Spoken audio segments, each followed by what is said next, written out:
dünyaya gelip gittiler, hayatla dertlerini bölüp gittiler.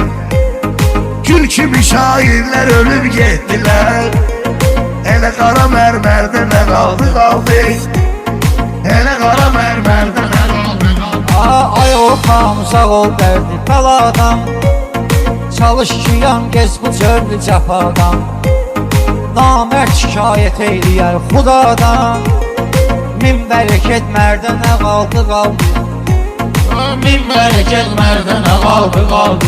Her gün üzülmek olmuyor kardeşim, hayatı bilmek olmuyor kardeşim, ölenden ölmek olmuyor kardeşim.